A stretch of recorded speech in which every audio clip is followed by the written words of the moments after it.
28 minutes away from the top of the hour. Let's continue with my guest this morning. The institutions. But I did ask you before I did tease before we went to break, where do we send whistleblowers who come forward? And life in Trinidad and Tobago, unfortunately, has become, I guess, all over the world. I don't want to single out Trinidad and Tobago because sometimes when we talk about Trinidad and Tobago, folks think that we are oblivious to what's happening in the rest of the world. We are cognizant of it, but we just stay here because this is where we live. Jamaica's situation is no better. What they have, 1,200 murders for the year? So it is not that, well, they do have twice the population. Let's keep it in perspective.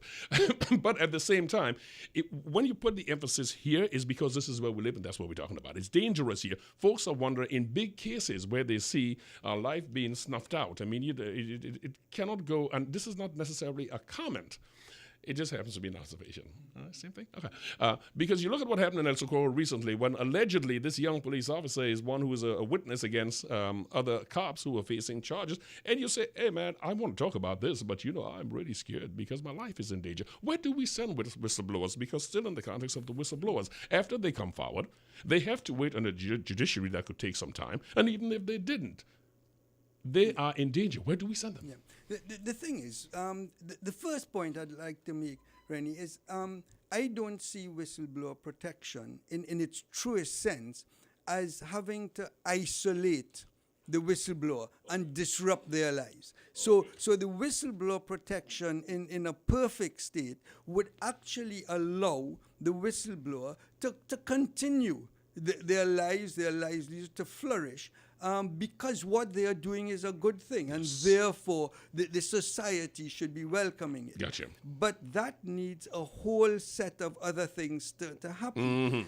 In terms of looking at whistleblower legislation, you also need to make sure that the procurement legislation is in place and is in effect, and therefore the situations, the award of contracts, etc., that give rise to a lot of the corruption would then have its own schedule, its own regime that is being processed. You also have your institutions being looked at, whether it's the Police Complaints Authority, whether it's the Integrity PSB, Commission, whatever. They are all acting. You also have legislation in place for political party funding, election campaign funding. Your legislation is strong enough with the institutions to back up those legislations, and therefore everything fits into a pattern where you have life where if you look at the Corruption Perceptions Index, and you look around the world over the last few years, the 5 or 6 countries that tend to be at the upper end of the scale, Norway, Sweden, Singapore, New Zealand, that's how you would like to have that kind of lifestyle where the institutions are working. And why shouldn't Trinidad and Tobago be up among those? So again, you look at those examples and you think, okay, this is how the system is supposed to be working. And therefore, we need to get our system to that level. So you need a whole lot of other strengthening exercises to go on. You need to be supplementing those, and we need to be working together to get that. And we know it's not an overnight process, but at least legislation is a start. So we had procurement legislation on paper because during the last entire year, thing has not been accepted yet. But then we need to move ahead with that. We're going to start with whistleblower. Hopefully we will soon get election campaign financing, but then we will also be strengthening the institutions that protect the other laws that we have in the country. There are many sides to this, as you said, rightly so. And I in getting you here this morning, I know we could have gone into campaign finance reform. That's a whole beast by itself. Procurement legislation is a beast by itself with enough loopholes inside of there. But however, you must start somewhere dealing with this area of the institutions that are there right now, because as I think you intimated, you sort of alluded to, it's not so much about the law. No, you didn't allude to. You stated that it's not about the law. We have some things on the books. It's about the enforcement. Yep. Now we have an integrity commission. that is an ally to an organization like yourself, because they are after the same thing you are after. They are after good governance, you are after good governance. However, when this presidential appointed Integrity Commission is undermined, is compromised to the extent we have seen happen in the recent past, that takes away a whole lot of confidence from folks bringing issues or hearing an issue is raised and handed in the hands of the Integrity Commission and thinking something is going to be done there. Nothing is done, and or the whole process played out like the last one played out, like Email Gate played out, like Prison Gate played out. The next thing, folks go like, you guys talking about good governance is really good, but it ain't going to happen. Yes, and I think what you said there, Rennie, is absolutely essential. It's not just having the institutions, it's not just having the law, but it's having the confidence in it that it will work. And unfortunately, over the last few years, the Integrity Commission has lost credibility in terms of how it functions, what it functions. There have been a lot of issues related to technicalities in how it works. Is there a quorum? Does it have enough commissioners, etc.? And because people's confidence in it is lacking, maybe some of the ways that it could itself function more effectively may have been lost. And some of the use of some of the information that is available to the Integrity Commission does not seem to lend itself to what it was hoped that would happen. For instance, we complete these declarations. The declarations are completed for 2012, 2013, etc. But there doesn't seem to be a comparison of 2013 with 2011. And as you say, where have certain things, lifestyles, etc., come from? How do they add up with the information? And we've had discussions with the Integrity Commission, with other bodies, etc., about whether there needs to be a slightly reformed body into more of an anti-corruption commission or something like that. But again, it's an absolutely essential function that needs to be provided for the country as part of the whole anti-corruption movement. But it's again getting that right. And also, but even on a simpler basis, the Trinidad and Tobago transparency, and again, just touching on the whistleblower, we encourage individuals who have been the victims or witness of alleged acts of corruption to come forward to our advocacy and legal aid center and make reports. And then we are in contact with a lot of the investigative bodies. The Ombudsman, the Integrity Commission, the Fraud Squad, the Police Complaints Authority.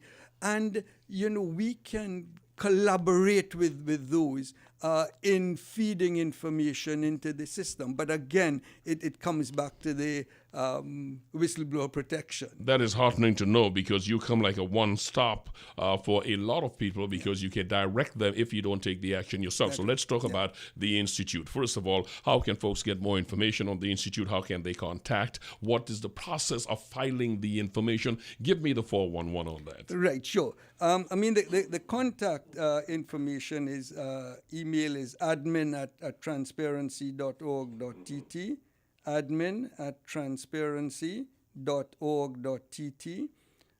Telephone numbers 626-5756. 626? 5756. 5756. So folks there are complaints. Oh, by the way, can they catch you on Facebook too? Yes, they can. You're asking me some technical questions. You just go up to Facebook Facebook.com/transparency.org.tt. And the website is www.transparency.org.tt. So basically, you go there and you Google Transparency TT, and you're there.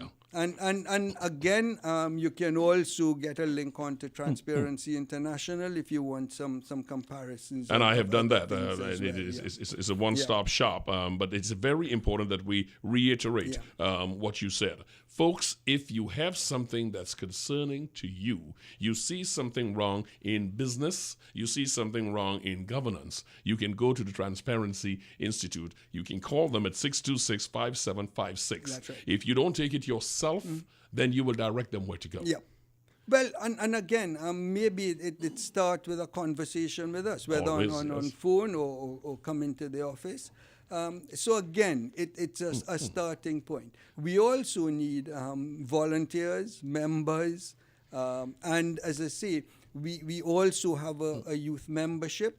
So that's also available to people who want to get involved but think, I don't want to go and talk to a set of old fogies and whatnot. We have a vibrant youth membership section, and they are starting to get involved with schools, fifth formers, sixth formers, the universities, youth groups. So it is a different perspective for getting the same information out, and more, from our point of view, feedback as to why maybe even older people don't want to just go through the same kind of establishment type for doing things the right way, etc. But there may be different ways of getting the messages across. Because good governance does not start today or only deal with issues of today. Oftentimes it has a backdrop. It takes some years back then. I am looking this morning at the HDC situation, as aforementioned,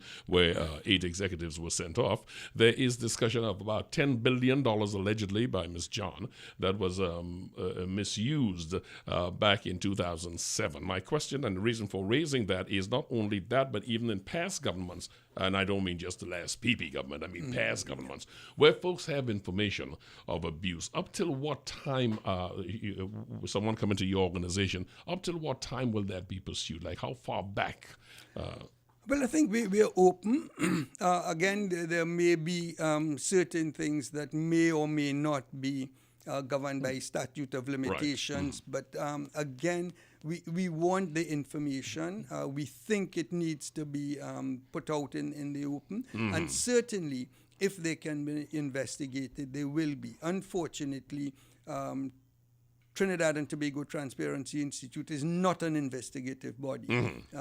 But we know channels, we know people that we can pass those who are willing to speak on to. I am hopeful that the organization, institutions like the Integrity Commission will again regain the trust of the public, because that is one of the places that you wanted going. You mentioned the Ombudsman a moment ago, and your organization would have a lot of dealing with that. But many folks say the Ombudsman position is one without teeth. Is that accurate, or is that a misunderstanding? Well, I think it's difficult to start judging degrees of teeth that people have, because one of the generalities of Trinidad and Tobago is that nobody faces the consequences for anything. And we talk about all the things going back into, way back when, the gas station racket, the airport, the, whatever.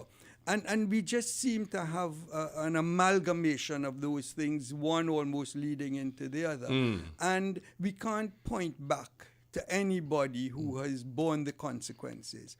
Yet, and I referred earlier to the Corruption Perception Index, over the years, Trinidad and Tobago has been slipping down the rankings in that. I think the last read I had was 85 or 139 or something like that. That's right, yes. So we're down at about 85 at the moment in the ranking. Our score out of 100 is 38. So again, it's going downwards.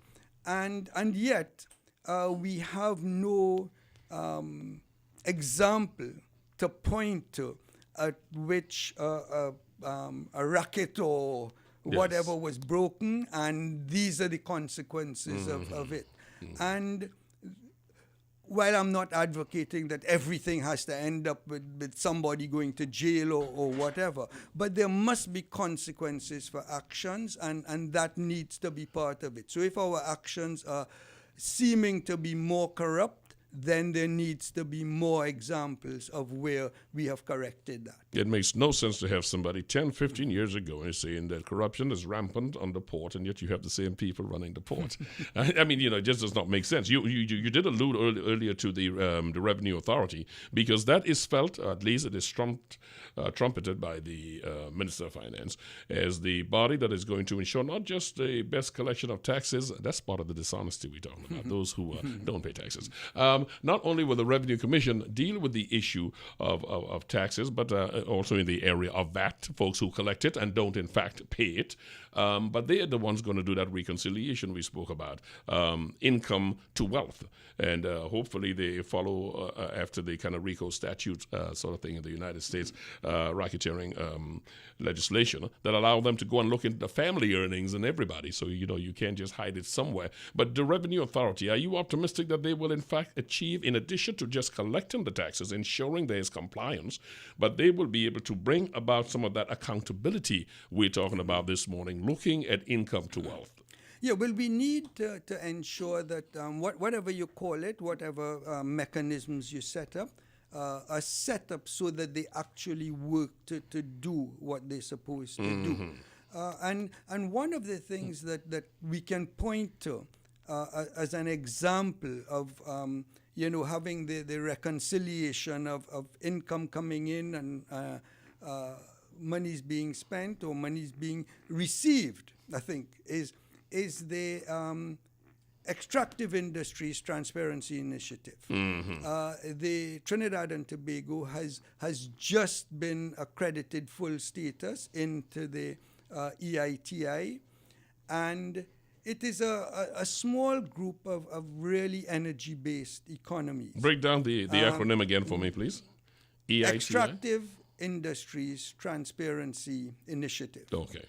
And basically what we are doing is where the energy companies all declare the revenue that they have paid to government through royalties, licenses, taxes, etc., etc. So they say they've paid $1,000.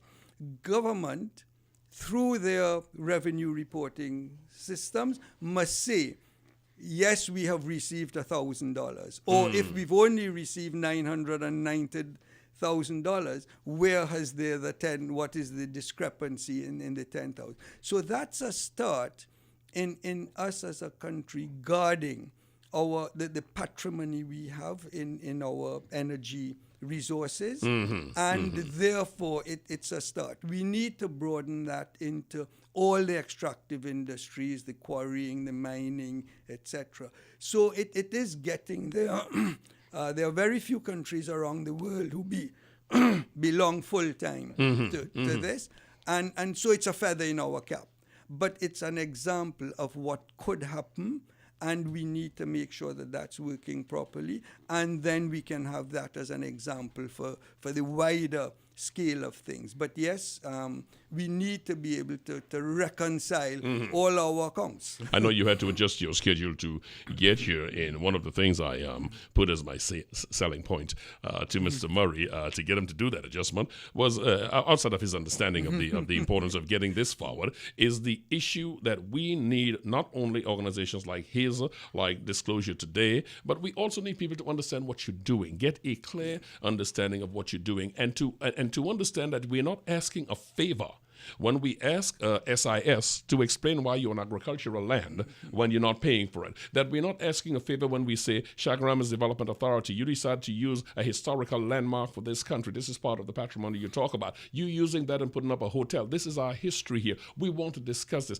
That organizations like yours look into it. I was a bit chagrined recently when I saw the paintings we bought, and somebody's upset about the paintings. The painting is your history. Nothing happens in a vacuum. For God's sake, it's all encompassing. So organizations like yourself would look at a situation like the Chaguaramas situation with that. Is that also part of what Well, again, it's trying to bite off as much as you can chew. So there's so many issues, right?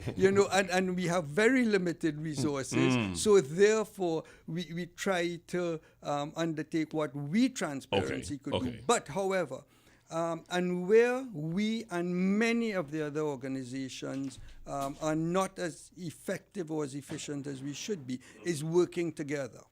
Because we really need to understand that all of us are after one thing. Yes. The betterment of our country, the protection of our resources, the protection of our rights as civil society and as individuals. And what we need to do more is to be working together as a network of civil society organizations, whether it be a small organization with a community-based activity as their forefront, whether it's for nursery schools, etc., but to fit into the bigger picture so that we are all working together, looking at each other, looking after each other, but monitoring the government, the award of contracts, what's happening. And so we need to have that constant feedback and repartee among ourselves. And I think we as the Transparency Institute want to be stronger in this whole question of networking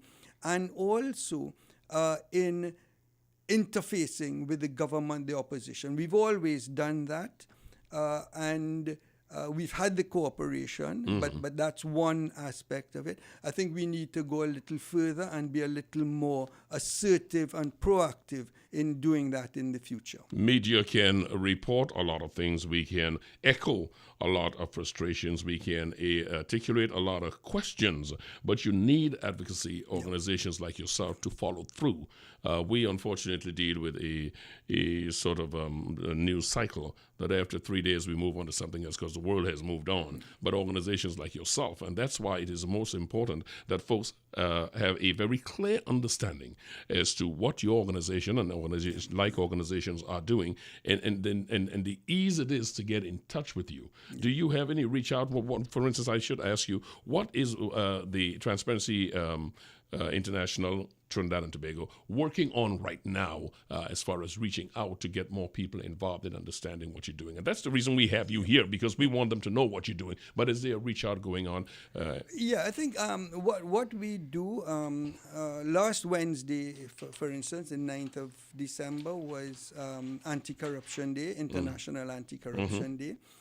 And we, in collaboration with the Transparency Youth, ran a really, if I may say so myself, it's not just blowing our own trumpet, a really impressive performance, evening of performances, where a number of young people through young groups, DMAD, Brown Cotton, Spoken Word, etc., did various aspects of anti-corruption themes, whether it was music, poetry, etc. We did have an address by Afro Raymond, but I mean everything. Lord Relator sang a Transparency Calypso. So it was, and the audience participation was brilliant. It was up at UE. I read an account of that, and it said it was exceptional. By the way, Afra is, I'm going to do a shameful plug here. Afra is going to be here with us next week, Sunday morning for brunch. So please go ahead. Yes. Okay.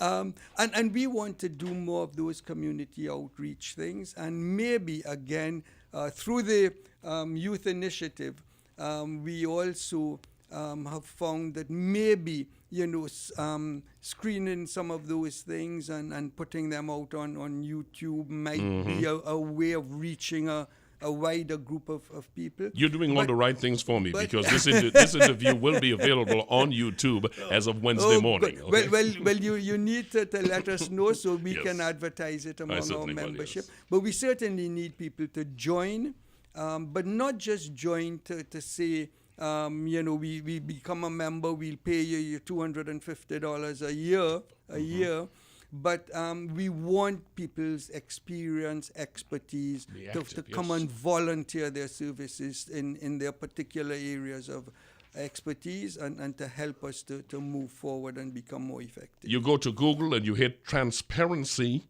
Trinidad and Tobago, and it will bring you to a number of places, including their Facebook or facebook.com/Transparency Trinidad and Tobago. Or you can use the, what do they call it, GOL, good old telephone, or GOT. Okay. Or you can use the good old telephone at 626-5756.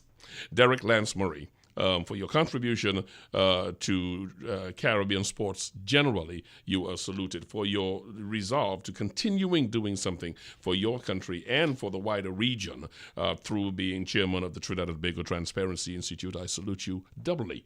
And I thank you, of course, for making the time to be with us here this morning. I must ask you something about Christmas. You celebrate Christmas, yes? I do indeed, All yes. right. Do you remember Hazel Rambaran sing? Oh, whoa. Okay. Now, Hazel is a local lady, and Hazel decided to take that old black magic and put a Christmas twist to it. It is a fabulous thing. So I'm going to pass this on to you as my Christmas gift in thanking you for being here this morning. I tell you, the man did not provide any coffee, but indeed he provides a song.